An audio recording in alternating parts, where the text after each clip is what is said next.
السلام علیکم ورحمۃ اللہ وبرکاتہ. کیا حال ہے سب کا؟ الحمدللہ. کل کے پارے کے اہم نکات: اکثریت کی پیروی کرنے کی بجائے قرآن و سنت کی پیروی کرنی چاہیے تاکہ نجات حاصل ہو. بغیر علم کے لوگوں کو کچھ بتانا بہت بڑا جرم ہے، کیونکہ اس سے انسان دوسروں کو مس لیڈ کرتا ہے اور ان کے غلط کام کی بھی ذمہ داری انسان پر آ جاتی ہے. جہالت ہدایت کے راستے میں بہت بڑی رکاوٹ ہے.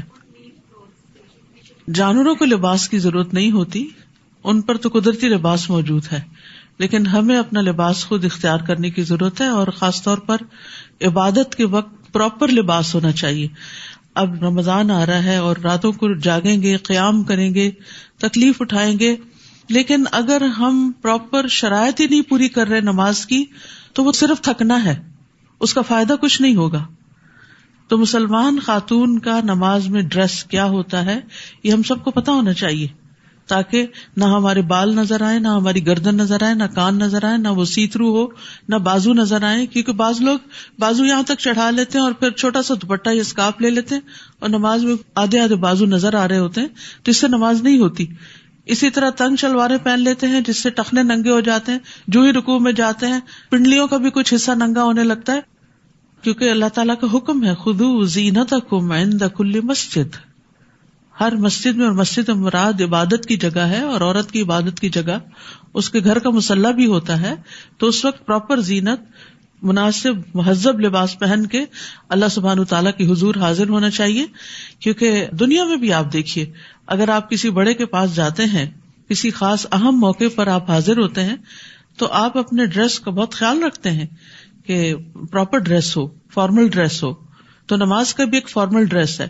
اور عام طور پر بھی مسلمان عورت جو ہے وہ اپنے سطر کو ڈھانک کے رکھتی ہے، وہ دوسروں کے لیے نظارہ دعوت نہیں ہوتی. حلال اور حرام سے متعلق معلوم ہونا چاہیے تاکہ انسان حرام سے بچ سکے. فرقہ واریت سے بچیے.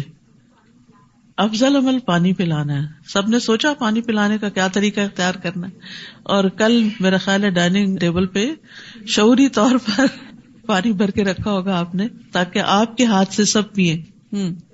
قرآن ایک بابرکت کتاب ہے جس سے ہر طرح کی برکتیں آتی ہیں. جو شخص دین کی دعوت دینے والا ہو اس کے اندر دو کوالٹیز بہت ضروری ہیں. ایک یہ کہ اس کے اندر لوگوں کی محبت، خیرخواہی، ان کا بھلا چاہنا ہو، اپنے کسی مطلب سے جا کے نہیں ان کو واز کرے. اور دوسرے علم کے ساتھ رہنمائی کرے. عملی زندگی میں آدم علیہ السلام کے طریقے کو فالو کرنا ہے کہ اگر کوئی غلطی ہو جائے تو فوراً معافی مانگ لے، نہ کہ شیطان کی طرح اپنی غلطی پہ اکڑنا. نیکیوں کے منصوبے اور نیتیں اور ارادے اور خواہش اور تمنا کرتے رہنا چاہیے. اللہ تعالیٰ مجھ سے یہ کام بھی کروا لے، میں یہ بھی کروں، میں یہ بھی کروں. یعنی دل میں اس طرح کی باتیں کیا کریں، کیونکہ ان نیک خیالات پر بھی نیکیاں لکھی جاتی ہیں. یعنی جب آپ کو شوق ہوگا تو اللہ تعالیٰ کی طرف سے توفیق بھی ہو جائے گی.